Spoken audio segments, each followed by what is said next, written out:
Welcome to the Happy Doc, the voice of fulfilled physicians.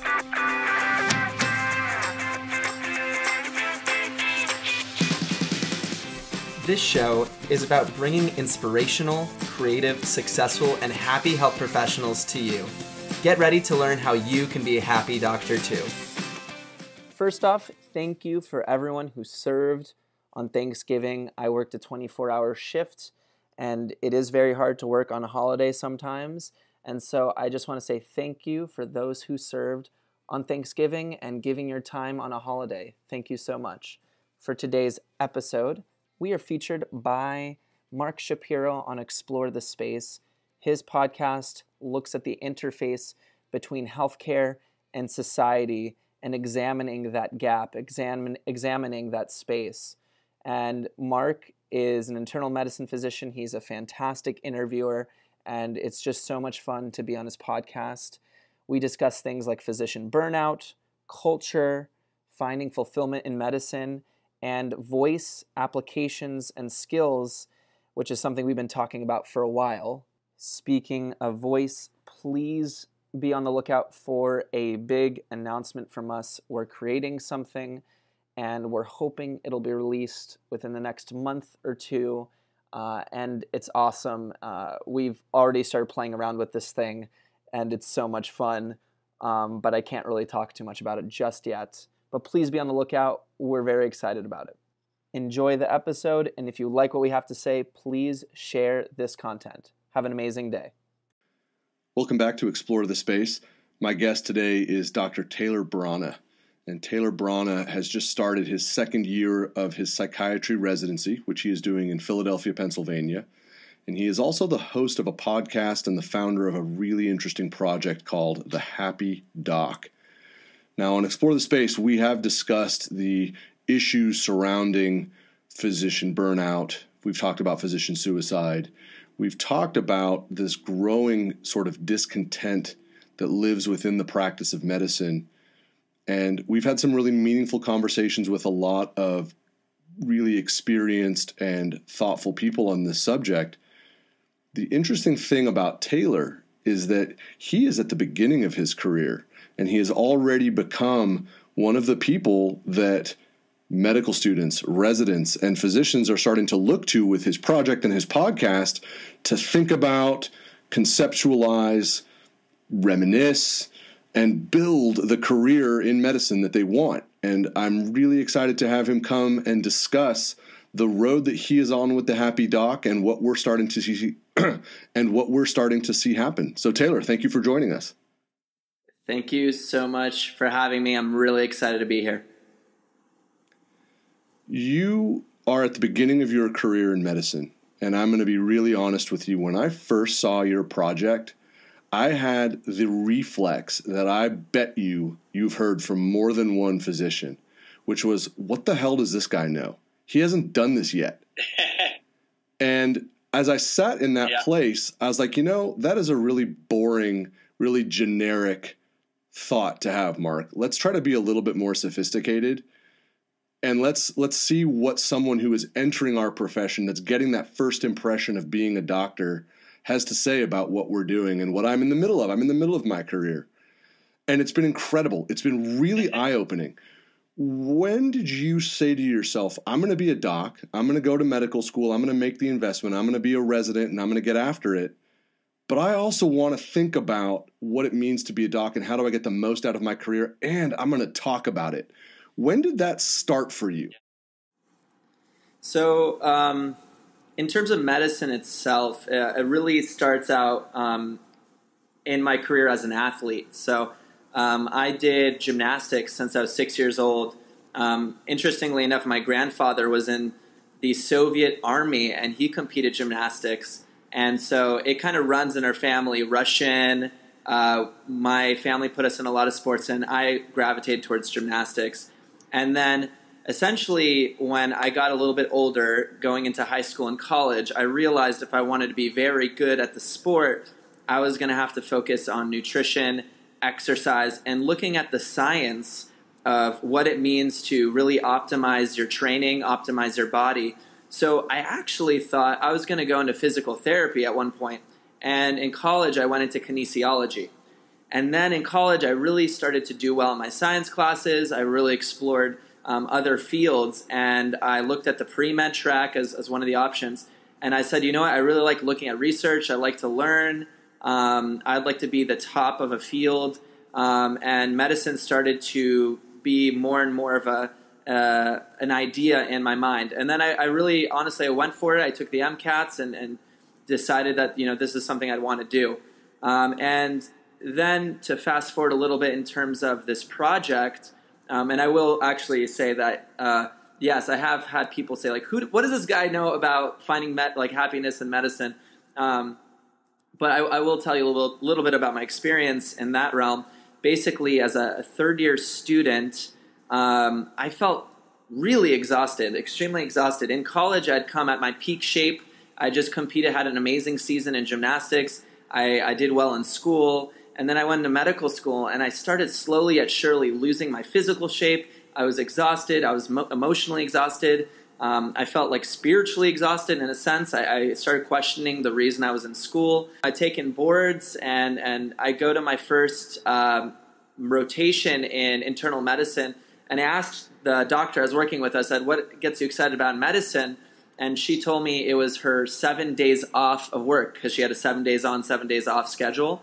And I'm like, crap, what did I get myself into, right? So I wasn't feeling the excitement, the fulfillment, the things that I was really hoping to get through the process. And meanwhile, all these articles are coming out about depression and suicide and burnout. And I'm starting to ask questions, are there happy doctors? So it really just came out of a place of me being curious and reaching out to doctors for my own sake. And I had some pretty impactful conversations from reaching out to doctors, and I said, you know what, maybe I should record these things because maybe a medical student out there, even someone further down the chain might find some inspiration in it. So it was a pretty honest question for me, and that's why it's called the Happy Doc, are there happy doctors? And that's kind of how it started. And now it's sort of evolving. I found so many opportunities, and I've learned so many lessons through the process of podcasting and asking lots of questions. From very experienced physicians, people who are much further along than I, and it's been a fantastic experience. What I would suggest is the real pivot point in what you're doing is that we are still really desperately trying to play catch up with more than one generation of physicians who don't feel happy, who would say, I look forward to the stretch of time when I get to be off, when I'm not practicing medicine, and figuring out how to rebuild them. And that's a big effort, and it's noble, and we need to do it. But what I would propose, what's different about your work is you are targeting people who are in that place where they are still excited, they're still fired up, they still know what their outside interests are, they haven't lost sight of it yet, so we can maintain that. So that doesn't we don't lemming off a cliff and then realize, oh my God, I'm at the bottom of a cliff and all my bones are broken. We say, no, I'm going to keep hiking. I like to hike. I'm going to hike, but I'm going to be a doctor too. I think that catching people early and changing that paradigm, and it's a big 180-degree shift, that let's keep physicians happy.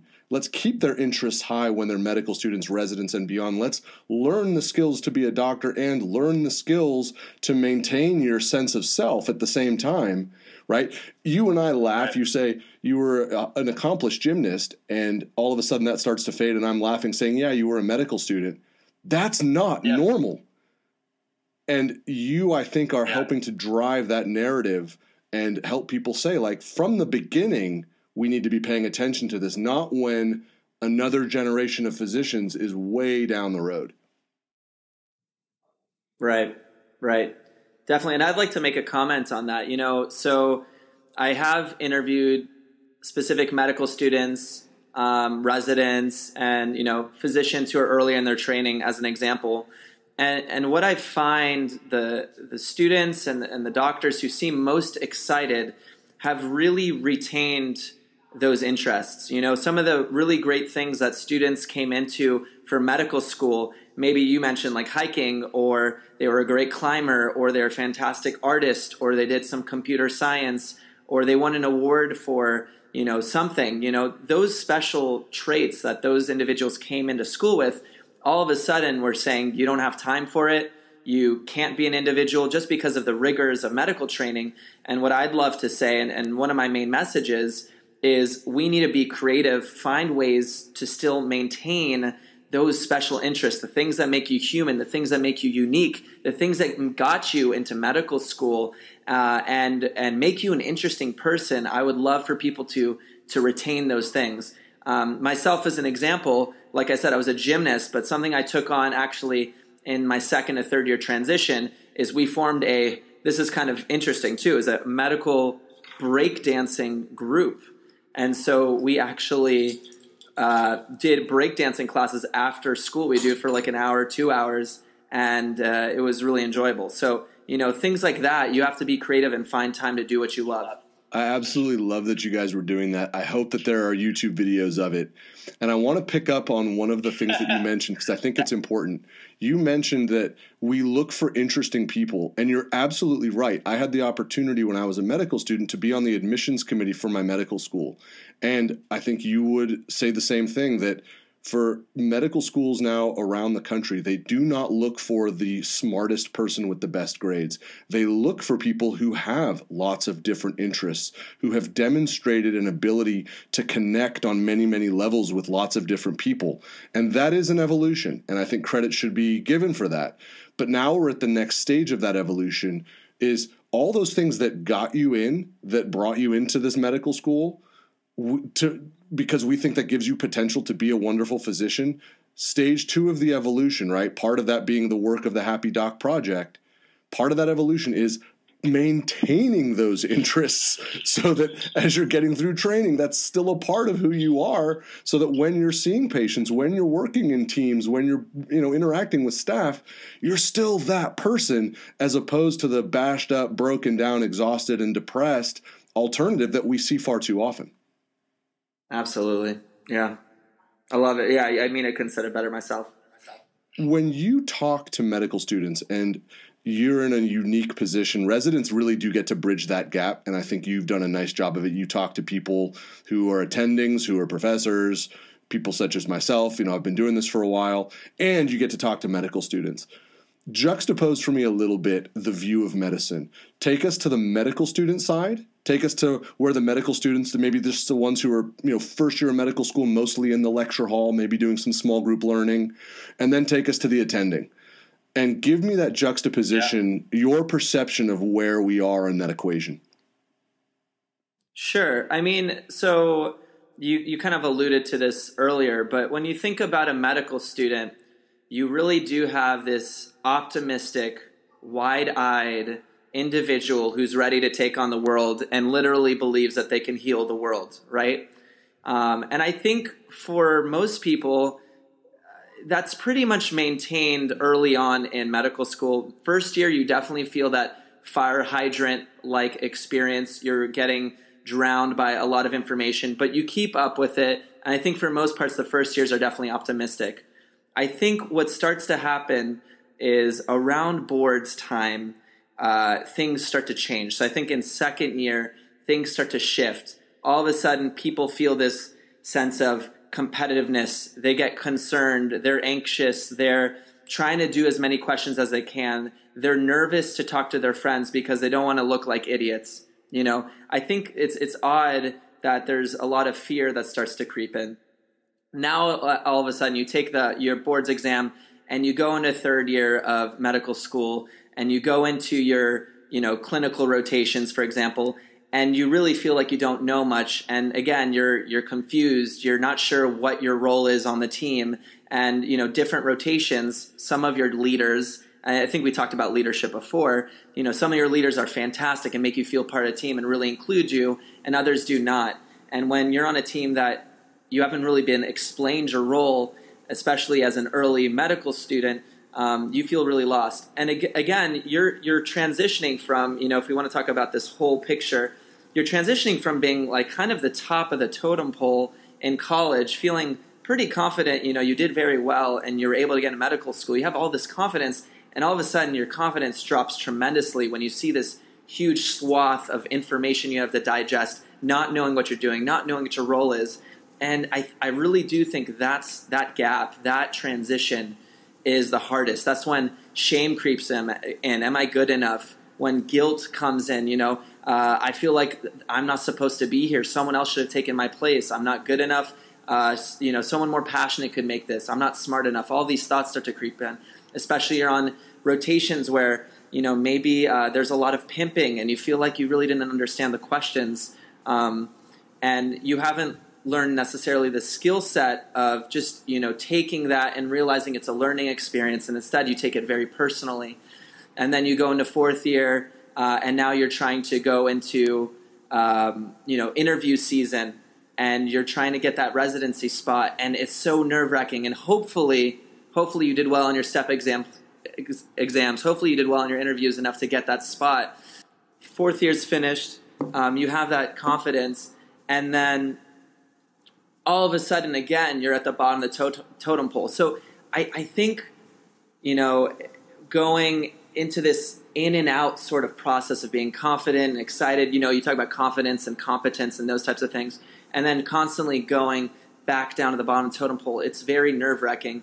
Now, I'm not even including people who may have failed their boards exams, who have not gone through this process in a linear fashion, who, have struggled through this process, who may not have matched.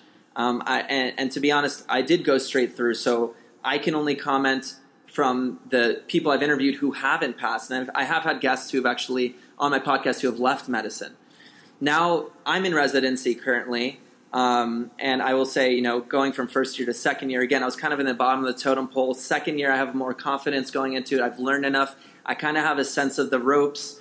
I've developed my own systematic approach in asking questions and, finding time to learn from journals. And again, I'm not perfect, and I wish I could read more, and I wish I could learn more. But I do think, again, like as cliche as it is, it does get better. And now I'm learning in my own specialty.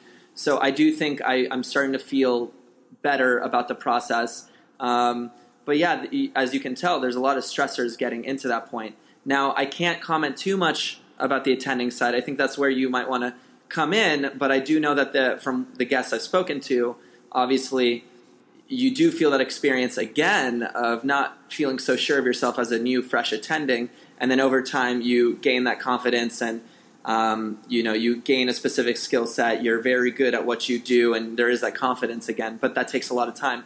So I think those transition points are the parts where we're really experiencing the depression, the exhaustion, what people call burnout. And unfortunately, at those transition points, I think that's really where, unfortunately, students or physicians can commit suicide, feeling lost and feeling not, isolated and not part of this process to really grow and get through those tough times. As we're digging into this and really exploring the root causes of the worst possible outcomes, physician suicide, depression, people dropping out, people leaving the field of medicine, I think that what you're identifying as some of the root causes, I would agree. I think that we should not, I would say it's very difficult to overemphasize what those transitions feel like. And I think for someone who hasn't gone through it, it really is that first part of a roller coaster when you're in the car and it's clicking and you're climbing up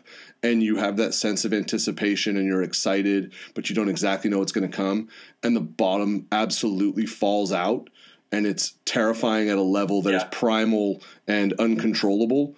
That really is what those transitions feel like. I think if you, as you're doing your work and I'm thinking about myself, where has it been the hardest for me? It has always been around those transitions. It is around taking your first board exam in your second year of medical school. It's being an intern. It's changing and, becoming an attending, because you're absolutely right. You're dropped in the bottom of a pit. And you're dropped from a great height. When you're a fourth year medical student, you feel like you know everything, and then you're dropped off the face of the earth into an internship in a different city most of the time. Like your whole world changes. And medical school's the same. And all of those things absolutely are triggers for the worst possible things we can see. I get the sense that we're still in a learning phase around this. Are you seeing solutions to these things yet, or are we still just like our eyes are popping open and we're just realizing, hey, here are the problems and here are some of the root causes. Have we even gotten to the solution phase yet? I love that question. I mean, I think, from a medical cultural perspective as a whole, I think we're really still, unfortunately, I'd love it to be further in awareness phase. And I actually did go to see Pamela Weibel's film. It's called Do No Harm. There was a pre-screening showing basically focusing on a specific student as he was going through depression and almost committing suicide. And it actually follows another family whose, unfortunately, their son, who was a medical student, did commit suicide. And a lot of people in that audience were in shock and uncomfortable by some of the things that they were seeing. Now, of course, that film focused on a lot of the negative things that happen in medicine, and it's not all bad. But, I still think, the fact that people are in shock that these things happen or people are depressed, and that what the statistics are at, for example, it means that there's a lot of awareness to be done. Now, I will say that, are we ready for some solutions? I think we are ready to start to kick that into gear. I think an awareness needs to be done on the fact that one thing I have learned is we talk a lot about resiliency in medicine, and a lot of the focus is on the practitioner, the student, the physician, the resident themselves. But I think we do need to shift into, again, a more cultural change to look at the environments of the the team that you're in. Let's say you're an internal medicine resident. It's not just your resilience, but how are you interacting with your team? Is it a team that's open? Are you able to vocalize your concerns? Do you feel comfortable talking about the mistakes you've made? Those types of things on a cultural level or your team level will really impact, the way you feel about yourself and how you are part of this cohesive whole. Now, you expand that a little further, you can look at the culture of the hospital. Does the hospital have a open communication? Does the hospital make you feel comfortable being a resident or a physician in that facility?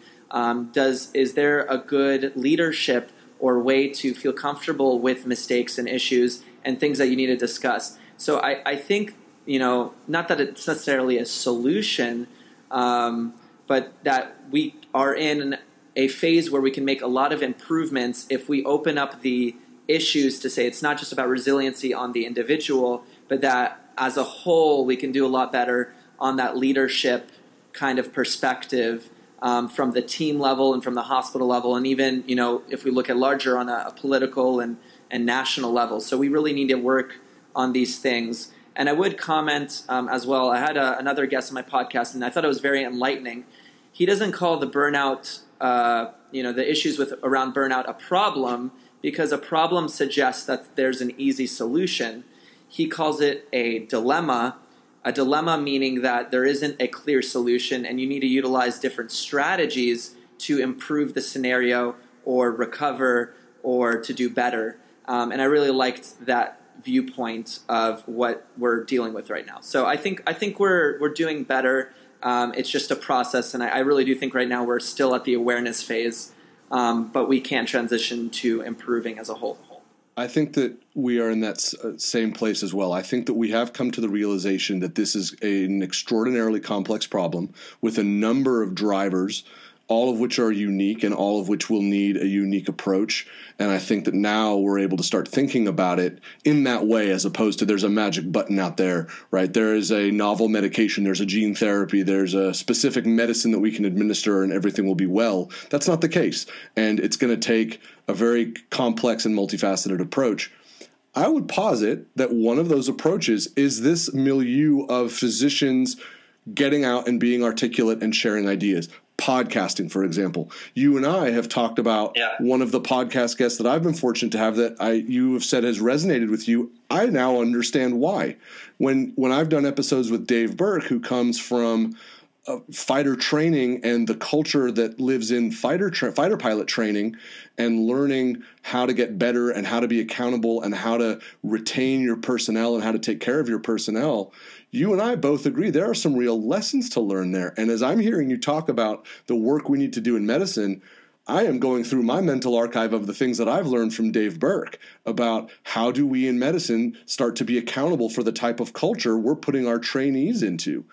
I think that this is the sort of momentum. This, quite honestly, for me is very exciting. This is the stuff that over time is going to start to move the needle. Yeah. Yeah. And you know, it all comes down to, again, awareness, because, you know, if your listeners or people who are listening to this conversation didn't listen to that conversation with David Burke, as an example, they might not have an awareness or sense of the concepts that they're utilizing in training over there. And here's the thing. I mean, teams are teams, you know. Communication is communication. Like, if one culture or one different group is performing fantastic and they're doing something different than medicine, for example, we gotta be looking at that with a magnifying glass and asking ourselves some questions, saying, what are they doing different? Because there's plenty of cultures and teams out there that are doing fantastic jobs, and obviously you've learned a lot about that through, you know, that podcast episode. So I think there's just so much that medicine can learn from cross-pollinating, and I know you agree with me on this, cross-pollinating different ideas and seeing how we can take ideas from different systems, different people, different leaders, and apply that to our space. And that's what gets me really excited about podcasting and asking, you know, people who are ahead of me, how do I maintain my excitement for medicine and the work that I do? So it's just a very interesting time to be exploring a lot of these ideas. That's exactly why I do this podcast. That's exactly why Explore the Space exists. But I want to be clear, your podcast is not called The Sad Doc. It's not called The Aware Doc. It is called The Happy Doc, and that is a choice, and I think it's an important choice, and it's an important distinction. We are emphasizing the things that will make us happy. And so I want to tease that out a little bit. Give me your Mount Rushmore. You've been podcasting for, I think you're probably getting close to a year, maybe longer. Your archive is rich. Your project is growing. And you're early in your career, but you've been through medical school. You finished your internship year. Mount Rushmore, top 4 things. If someone was to cold call you and say, well, because I'm doing it right now, Dr. Brana, what are the top 4 drivers that will allow a physician to be happy? Yeah. So I would, you know, even though it's called The Happy Doc, I actually, you know, when I get deep into the conversation, I actually really want to focus on fulfillment. So I would actually, number one I would say is you can't always be happy. So I would say number one is being okay with the experience of going through a variety of emotions. And so I'd say number one is acceptance of the variety of emotions that you'll go through. And it's interesting because I'm in psychiatry. One of the things I see with patients a lot, and this is human nature, is we judge ourselves for the things we are feeling. We feel guilty, we feel shame, we feel all of these things because we're just not accepting the feelings as we're feeling them. And instead, we wish we were in a different location. So my number one thing I would say is just accept where you are. And it's okay not to be happy. Number two, I would really say that every individual is different in what gets them excited and what brings them energy. So I would really look into your mind and ask yourself, in the past, what were some things that brought you a lot of energy, that got you excited to wake up during the day, that made you feel fulfilled? And it really comes down to those things we talked about earlier. You know, what were those interests that made you feel energetic? You know, was it a sport? Was it some activity you're doing like art? You know, those are really important things. So I would really take a look at those tasks, those things that you did, because there's probably some truth there that, you know, those things will reignite your passion. And kind of as a number three that follows very closely with a number two is being very aware of your strengths and the things that you're good at. Because one of the things that I have found that has been extremely impactful for myself is figuring out that, you know what, I love talking to people. I really enjoy learning. Why not make a podcast? So the number 3 was I figured out my strength might be speaking and interviewing, and it's opened up my mind to this whole space of expression and creativity. So I know I might be like chopping this up. I don't know if number 3 is your strengths or your creativity, but namely, you should explore how you can utilize your strengths to be creative and put yourself out there. And I found so much passion in this project. I found so much joy in doing this, and I've gotten really positive feedback from putting myself out there. So I would say that would be my 3rd point. And lastly, I would say having a sense of humility, knowing that you do not know, and being okay not taking things personally in the moment, but knowing that you can learn throughout this process and get better at what you do. I think that's a big thing that really hits a lot of egos is we always, again, like I mentioned before, these transition points of feeling like you're at the top of the totem pole. And I think you'd agree at different steps of the game, you just get brought back down. So just knowing that, myself knowing that there's going to be moments where I feel great and then all of a sudden I'm not going to know anything. Feeling, a sense of humility, knowing that this is going to be a bumpy road, but I accept the road and then I'm still learning. And being open to constantly learning and growing, I think, is an important step. So I'd say that humility would be number 4. There's so many things I could talk about, but those are some points that I would like to make.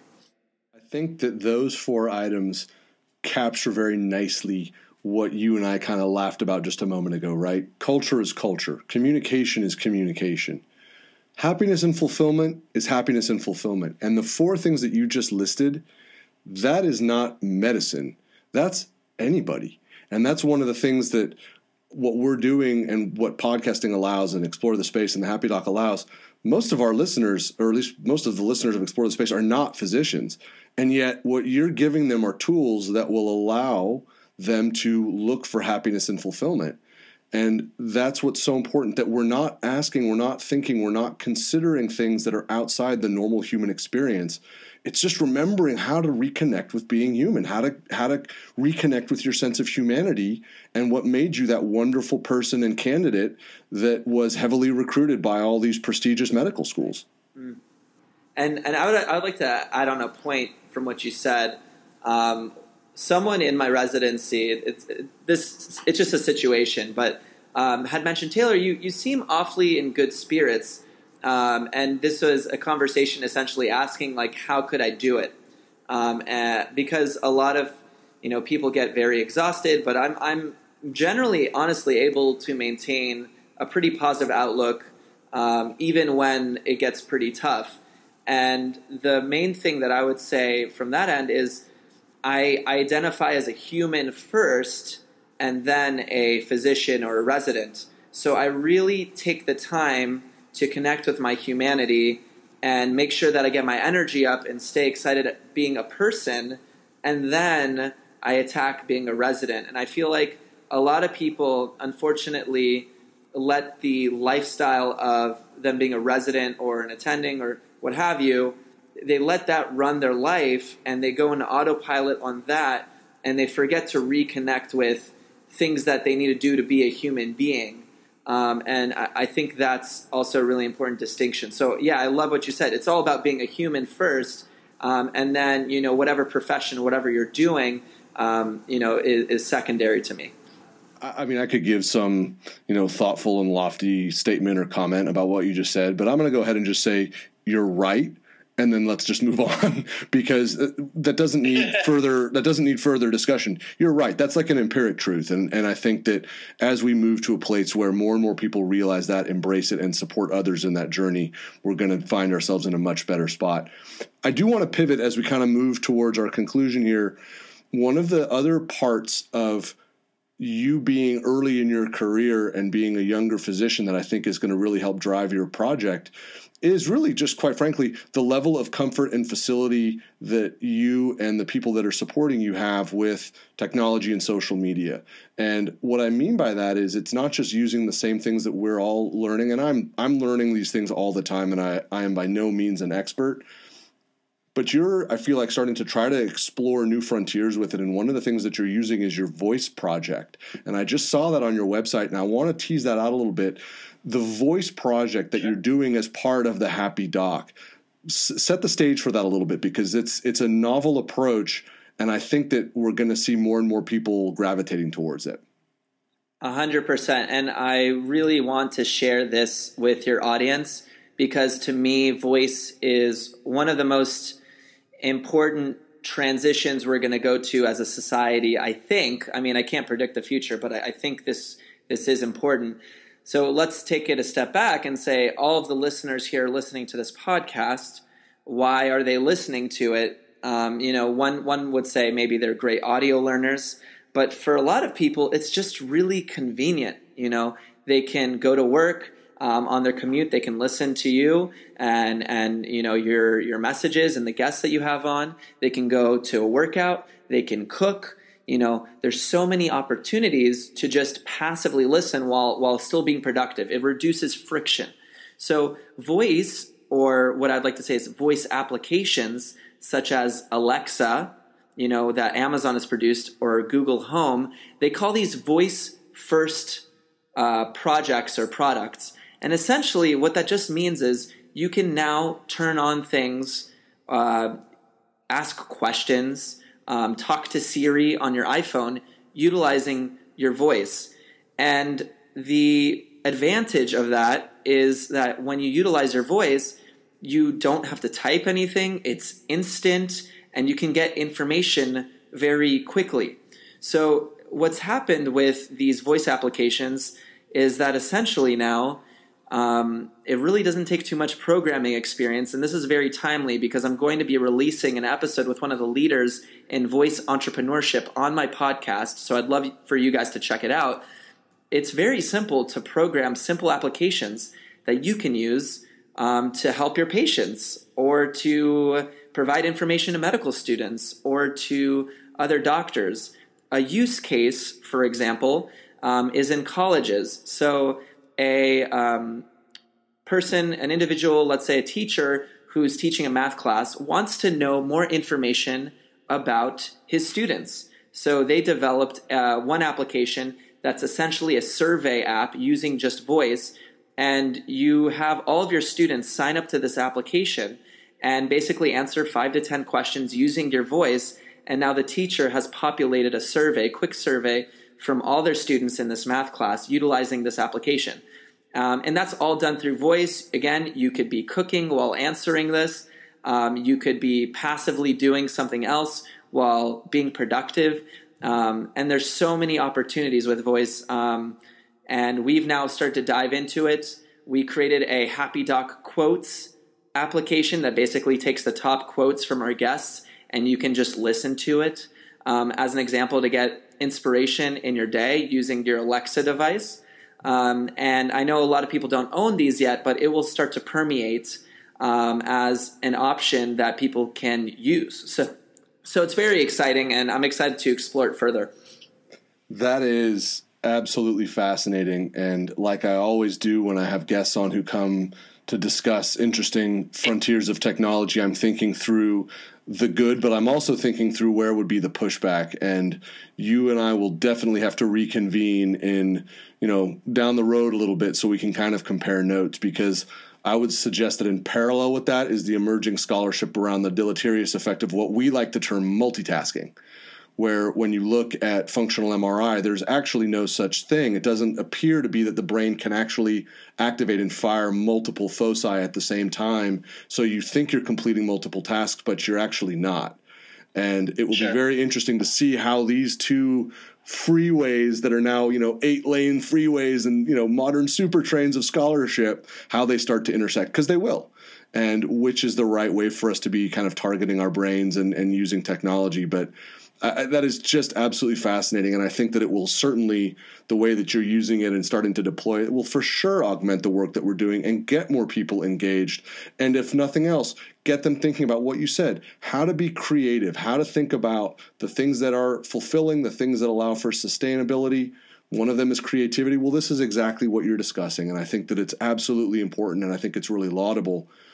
As people hear this show, they're going to absolutely want to gravitate to your show as well. So how will people find you? How do they find The Happy Doc? Sure. So if you go onto iTunes, you can just search The Happy Doc. If you want to find our website, the website's thehappydoc.com. And then we're on social media, Instagram, Twitter, Facebook. It's at Happy Doc Podcast. If you search Happy Doc Podcast on any of those channels, you'll find us. We have a Facebook group, which is a more personal. We have the Happy Doc fan page, but we also have a personal group called the Happy Doc Lounge. And you guys can hop on, ask questions, make comments. We're very accessible. If anyone has any creative ideas that they want to explore, or even if they're feeling like crap and they're just not enjoying themselves right now, that's cool too. Again, I'm just very open about it, and I would love people to chime in and say where they're at. We would like to inspire people to be exactly where they're at and explore their creativities and reconnect with their humanity, kind of just like we've been talking about within this whole episode. So those are ways to reach me. I think it's really courageous the way you're positioning your show, and you clearly have multiple interesting and fascinating journeys that are happening simultaneously, and certainly the desire to do all of this great work with the Happy Doc, I think, is vital. But I would still suggest that more vital is your desire and your drive to be a well-trained, competent, thoughtful, and caring physician, because that's what will drive everything else. And that you're able to do these at the same time is amazing. And the roads that you're going to walk are going to be absolutely fantastic, and I cannot wait to follow along. So thank you so much for coming on the show. This has just been an amazing conversation, and it's going to be a wonderful adventure for all of us to see the work that you do and see the change that you can make. Dr. Mark Shapiro, I have to say this has kind of come full circle because someone on my team, Neil, is a huge fan of yours, and this is how kind of this all happened in the first place, and it's really crazy that I'm being interviewed by you right now after being such great fans of yourself. So I am very honored to be on the show. I love what you're doing. I think everyone who's listening to you is really getting a lot of value out of these conversations, and I can't say enough about this experience. So thank you so much for having me.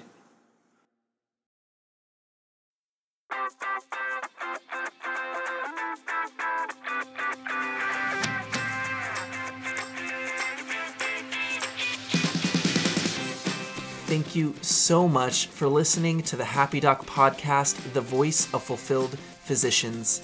If you enjoyed the episode, please drop us a like, comment, and share. Share us through the social media channels we have on Facebook, Twitter, and Instagram. The handle is at Happy Doc Podcast. That's at Happy Doc Podcast. You can find our website at www.thehappydoc.com. Again, thank you so much for listening to the Happy Doc, the voice of fulfilled physicians.